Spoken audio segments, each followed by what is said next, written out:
Yo, what's up? This is the boy Ye Ali. Check out my interview with my guy David Duane on My Fierce Wings Radio. What's going on, everybody? Thank you for tuning back into On Air with the one and only rock star on the mic, David Duane, in the place to be. Yes. And right here and right now, we've got our boy. You know what? I don't even know how to describe Ye Ali, because Ye is just like the industry's new, like, secret weapon. He's not only a recording artist, but he is he's a playmaker. That's what he is. Ye is a playmaker. He is your songwriter. He is your producer. He is your model. He is just a jack of all trades. And he's got this brand new project out that's called Private Suite 2. And he's with us. What's going on, Ye? What's up? How you doing, bro? I'm doing good. Listen, I had to give you the proper introduction because you do damn near everything. You are a jack of all trades, and you don't have any management. You don't have any PR. You are like literally doing this. Like, I mean, you have a lawyer or something like that, but that's something totally different. Like, you're killing this shit by yourself. Yeah, appreciate you, man. Yeah, that's dope. No problem. So let's talk about the fact that you are doing this by yourself for the most part, like that. How is that journey for you? Just kind of being hands-on and not really having that assistance, and just taking care of the business yourself. I mean, like, behind the scenes, I work very closely with a couple of my homies from college and shit still. So it's pretty tough, but I mean, I got a couple people I trust around me, so we just all manage just to try to do it together. But I mean, it has its challenges for sure. But I mean, for the most part, it's just a hustle. You just gotta know how to hustle, and that's like 90% of it. It's like top priority. Yeah, you just gotta know how to work. I got good relationships and shit, so not necessarily having management hasn't really, slowed anything down. But we just adding pieces to the team right now, just figuring it all out. Me and my homie David.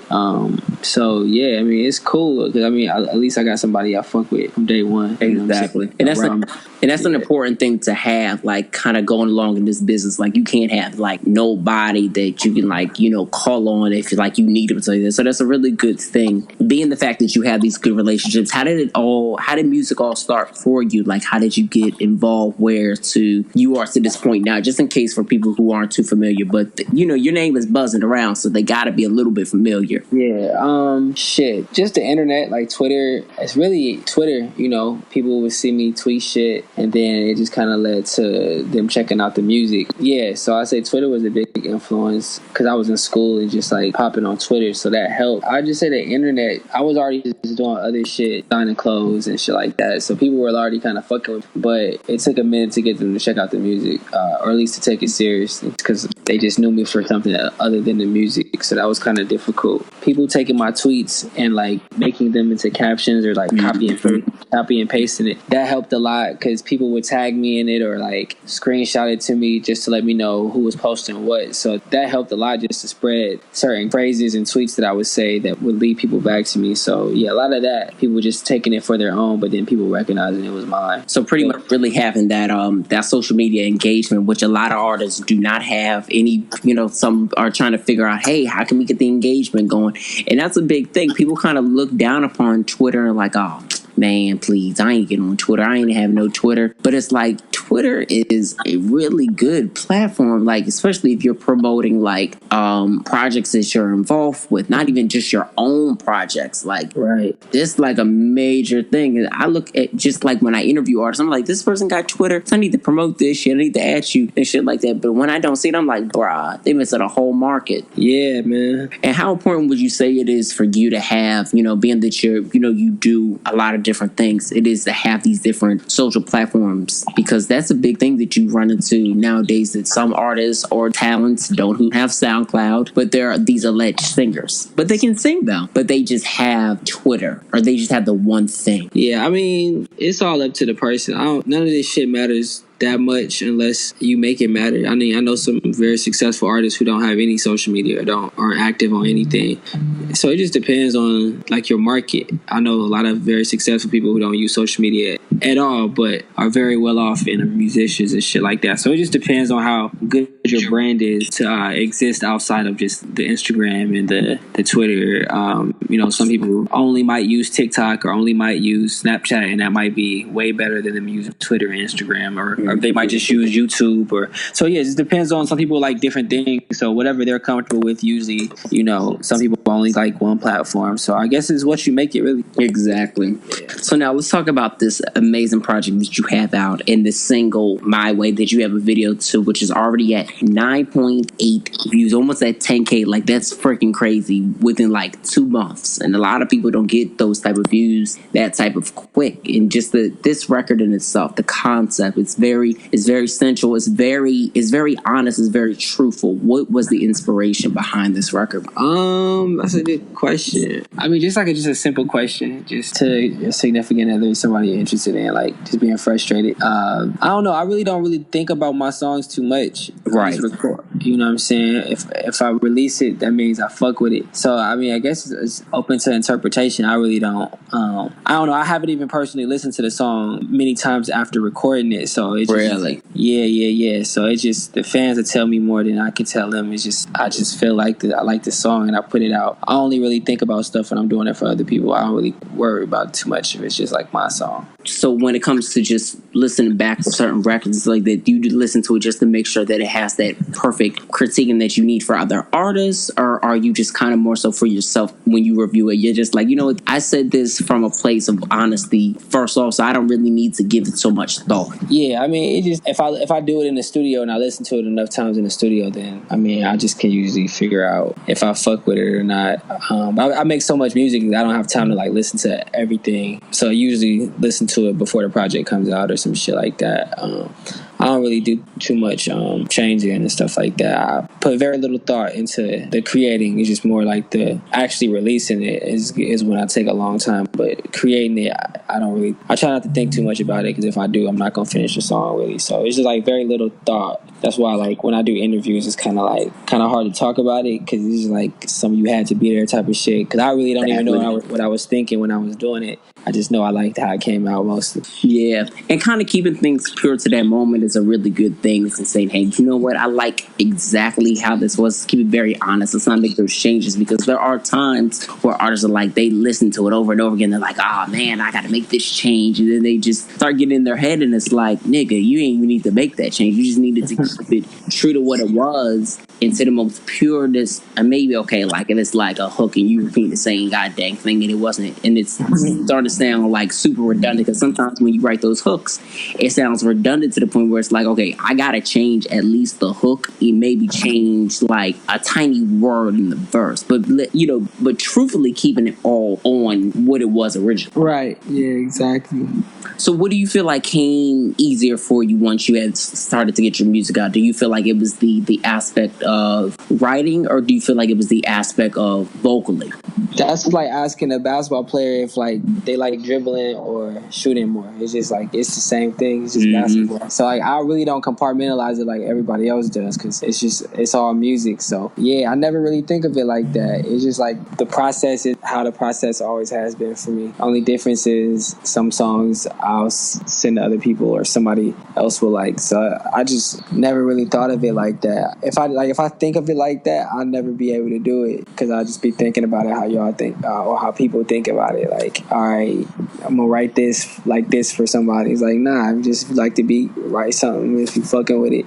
If not, don't do it. So that's really how I go into it. I don't like to put like pressure on myself. And you shouldn't put pressure on yourself, because being the fact that you are the type of artist that you are, and even through like your branding process, it's like, it's very right on brand. Like nothing is far-fetched at all whatsoever. Like it's literally what you see is what you get, and people get it's like, aha. Even when you do different campaign shoots. Yeah, appreciate that, bro. A lot of people aren't eyes of brands, so they can't understand like, okay, why does he do this? Why is he doing this campaign? Why is this song this, and why does this visual look like that? Because the visuals are crazy in every sense. Oh yeah, thank you, bro. Yeah, no doubt. So now you got collaborations with Kirko, K Major. Johnny XL. Like, you've got some good people. Like, you didn't go too crazy with the collaborations on this project. Why is that? Did you kind of keep it very low key versus, you know, how a lot of artists saying, hey, let me call in these favorites, because you're connected to a lot of different people. So you could have said, hey, KK, let's get on another record. Hey, Eric, you know, we was just in the studio. We're gonna touch on that because y'all niggas is cooking up some fire since I mentioned that. But like, why just keeping it kind of like at the minimum of collaborations? I thought it was a lot of collaborations, to be honest. I thought it was like more than I've ever had. So I don't know. I thought it was a lot. I don't know. A lot, but not as many as like a lot of artists have been putting on their projects as of recently. Like every fucking track be there except for like one or two. Yeah. I felt like it was like I put like it was a lot, but I didn't really think of it like that. I don't know. I just like who I like. If I fuck with the people, I like to try to get it. Just put them on a project. I don't really think of it like that. It's just relationship based, and if the song is finished, and then I'll listen to it and see what project I want it to go on, and then just take it from there. Yeah, that's really it. Right. And another favorite of mine happens to be My Ride. Let's talk about that record, because it's definitely a record that people have been responding to so great on social media. How are you loving like the feedback that you've been getting in regards to that record? Oh yeah, it's been dope, man. It's usually what I expect, so I don't really. It's what I expected people to say. Yeah, that's a good thing. And were you ever like skeptical with any of these records on the project, or you were kind of just very dead on set, like, you know, this is my perfect 15 right here? That's a good question. I don't know. I really don't know. I feel like if I put it out, I mean, I'm pretty comfortable with it. So yeah, the reason why I ask is, you know, a lot of different artists, they'll go through different track listing where they'll change it up and they'll be like, okay, this was a good 15 right here, but this isn't the solid 15. So they change out 5 songs. They might go out and change 2. It might have originally been 12. Might have been I 17. Yeah, I go through that process just like everybody else too. It's really not dependent on anything. I just might take something out depending on the day. Yeah, until I figure out a release date, and then whatever I drop is whatever I gotta stick with. So yeah, I just always moving stuff around up until I release it, really. So now with the record Tomorrow, which is another good track, how hands-on were you with the production? Because I know a lot of these records that you work on, you're either, you know, hands-on with the writing, or you might be full-on hands-on with production, or you might just be like a little bit hands-on with the production. How hands-on with this record were you? Yeah, well, we started it from scratch. My homie Travis did the guitar, and then my boy Joe finished the beat. So yeah, me, him, and Garen just all started it from scratch with just guitar, and then wrote the hook, and then laid it, and then they did the post-production after we left. So yeah, everybody was there from the beginning for that one. Yeah, because that record is a disaster. Man, thank you, bro. Yeah, and I know there's got to be like plans of doing a video to that record, right? Yeah, probably. Yeah, Garen, that's the homie, so we'll probably definitely soon. Because Garen's got a nice fan base, and then you have a nice fan base too. Like that, y'all doing a video for the record would definitely just take the whole thing to another level. Yeah, I agree. Yeah, that's a good thing. And I can tell, like, also with your music, and a lot of people can tell too, that you're very inspired by the 90s and just that whole vibe and stuff like that. When you think about, you know, the feeling that the 90s music gives you, and then just kind of thinking that in the forefront of your mind, or maybe not even the forefront, but, you know, in some portion of your mind while writing, what's that feeling for you? Because it was such a different feeling when you think of the 90s versus like the 80s, or you're writing a record that's like the early 2000s. Yeah, I just always been like that. I always like 90s music. Always like boy bands and groups. I always thought that shit was pretty cool. So yeah, I just was always inspired by the aesthetic, and then a lot of the beats. I just like the tempos and stuff like that. It's just very relaxed, chilling music. I feel like I just would have enjoyed making music in that era. So that's why I work with like the OGs, like Troy Taylor and shit, like guys like that who were a part of that era. So yeah, much respect to the 90s music for sure. Exactly. And let's talk about Troy Taylor, because you do go to Atlanta as often as possible. You take your trips and you really work out there with Troy, and, you know, being the fact that he, you know, knows that sound very well. How's it working with somebody like Troy? Oh yeah, it's super easy. He's super cool. He knows what he's talking about. Right, really easy to work with. Yeah, it was just like I thought it would be. That's super amazing that you get to work with somebody as crazy talented as he's working with Trey Songz. I mean, his track record was on and on, and I'm sure like he speaks a lot of wisdom to you about, you know, just being a producer than being an artist and songwriter. What are those things that you say that you have taken from just being in a session with him?